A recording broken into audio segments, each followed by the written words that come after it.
আসসালামু আলাইকুম। আলহামদুলিল্লাহ, আল্লাহ পাক পরওয়ারদিগার আলমের অগণিত শুকরিয়া যে রাব্বুল আলামিনে আমাদের ইমানের সাথে জিন্দেগি কাটাইবার তৌফিক এনায়েত করছেন। আমি আজকে লাইভে আসার উদ্দেশ্য হইল বর্তমান প্রেক্ষাপটে বিগত কয়েকদিন আগে একটা ছেলে রাতাবাড়ি গরুদাম এলাকা, আপনারা সোশ্যাল মিডিয়ার এই বিষয়টা জানা আছে যে অত্যধিক নোংরা এবং খুবই খারাপ ভাষায় সর্বজন শ্রদ্ধেয় ব্যক্তিত্ব হযরত আল্লামা সালিমুল হক সাবরে গালিগালাজ করছেন এক মোবাইলের মাধ্যমে, দুইজনের কথাবার্তার মাধ্যমে। এবং এই কথার প্রেক্ষাপটে অন্যজনে এটারে সোশ্যাল মিডিয়া দিয়া সমাজের মধ্যে একটা বিশৃঙ্খলা, তারপরে ওই এলাকার কিছু সংখ্যক মানুষ এরা এটার মধ্যে হস্তক্ষেপ করিয়া তার ব্যক্তিগত মত দিয়া তারা বিচার পরিচালনা করছে। আমরা এই বিচার প্রক্রিয়াটারে কোনো অবস্থায় সত্য বিচার বা এটা ন্যায় বিচার হইছে না এটা মনে করিয়া। যাই হোক, বর্তমানে এই বিষয়টা প্রশাসনিক ব্যবস্থাপনায় গেছে গিয়া, তাই ভারতের প্রশাসন, গভর্নমেন্টের প্রশাসনের পক্ষ থেকে যে সিদ্ধান্ত নেওয়া হইব আমরা মনে করি যে ওটাই চূড়ান্ত হইব। এবং এই ঘটনারে রেশ করিয়া কিছু সংখ্যক মানুষে বরাক পেলি যারা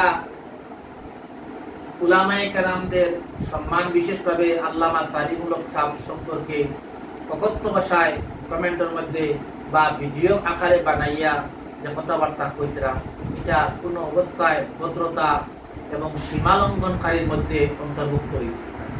আমি প্রত্যেকের কাছে অনুরোধ রাখব, আপনারা যে মাযহাবের হকুয়া, যে মানহাজের হকুয়া, যে মসলকের হকুয়া, আপনার মতরে আপনি মত অনুযায়ী চলকুয়া, কিন্তু অন্যর মতরে সম্মান দিয়া আপনি চলবা। আমি মনে করি, আমি আহলে সুন্নাত ওয়াল জামাতের অনুসারী হিসাবে মনে করি প্রত্যেক সংগঠনের, যে কোনো সংগঠনের আলিম হোক না কেন, তারা শ্রদ্ধার পাত্র, সম্মানী ব্যক্তি। কোনো সম্মানী আলিম ওলামারে নিয়ে এইরকম কথাবার্তা হওয়া কোনো অবস্থায় এটা সামাজিক বা ভদ্রতার পরিচয় হয় না। এর দ্বারা সমাজ কলঙ্কিত, দেশ কলঙ্কিত, ধর্ম পর্যন্ত কলঙ্কিত হয়। আপনারা একটু সংযত হকুয়া এবং যে কোনো সংগঠনের, নদওয়া হকুয়া, জমিয়ত হকুয়া, আহলে সুন্নাত ওয়াল জামাত হকুয়া, প্রত্যেক আকাবিরদের সম্মান প্রদর্শন করিয়া তার মত না গ্রহণ করিয়া আপনার মতের উপরে আপনি তাকুয়া, কিন্তু অন্যর মতে সম্মান প্রদর্শন করি কথাবার্তা বলি। প্রাসঙ্গিক আল্লামা সালিমুল হক সাবরে মিয়া যে পর্যন্ত বাড়াবাড়ি চলছে, উত্তর পূর্ব ভারতের মধ্যে বর্তমান জবানার মধ্যে একজন বিশেষ শ্রেণী উচ্চমানের আলিম, এই ব্যক্তিরে নিয়া এটা সমাজও বড় দুঃখজনক ব্যাপার যে ইসলাম ধর্মাবলম্বী মানুষ উলামায়ে কেরামগুলোর সম্মান রে এত হেয় প্রতিপন্ন করা, আমি ব্যক্তিগতভাবে বা আমরা দুঃখিত। আশা রাখি এই প্রেস বার্তার মাধ্যমে আপনারা এর থেকে বিরত থাকবেন।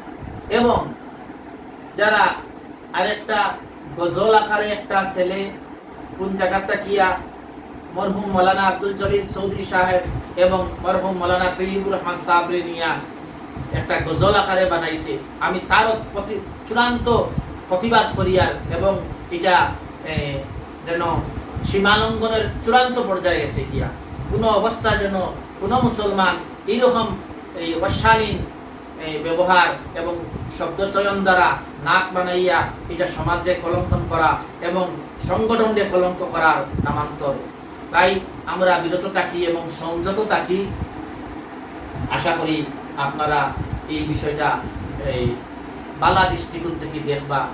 ওয়া আখিরি দাওয়ানা আলহামদুলিল্লাহি রাব্বিল আলামিন।